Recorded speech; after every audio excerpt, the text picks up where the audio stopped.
Do you believe that? Do you believe all white people are inherently racist?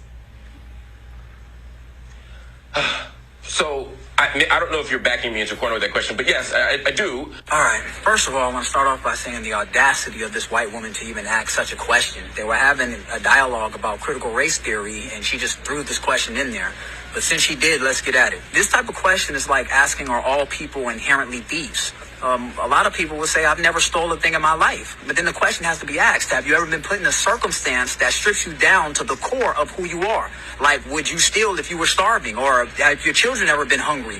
Your answers change based off of things like that. Well, the legacy of white supremacy has created a world that white people don't have to be racist in today. This is why it's so crazy when you run into somebody who actually is racist. It's like, you guys won and got away with everything. What are you mad about? What are you tripping about? Follow the language. Wherever you find their language, you will most likely find the most brutal forms of rape, torture, murder, pedophilia, slavery, deception, etc. How many Africans do you have speaking French, but they're not from France? Go all through South America, you'll run into black, brown, and red people who are speaking Spanish and they're not from Spain. Ask the Congolese people what happened when they came into contact with the white folks coming out of Belgium. Over 10 to 15 million of them murdered, mutilated, killed, children's body parts being hung up in the middle of the streets to make an example of who's in power there. Go to Brazil and see original people speaking Portuguese, but they're not from Portugal. Ask the Aborigines what happened when they came into contact with white folks in Australia. Hell, I'm speaking English right now, and ask the African and the Native Americans what happened when we came into contact with the English. Go to Bermuda and watch the Queen of England on their money,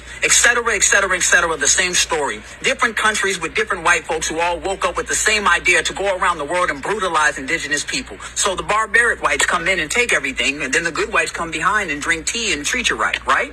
Maybe you don't have to show inherent racism because you inherited a legacy of racism that affords you the privilege to not have to be racist. Yeah, it's easy to be nice when 91% of nuclear warheads is owned by Russia and America. How we all act when Africa is a superpower with weapons of mass destruction like every other independent nation?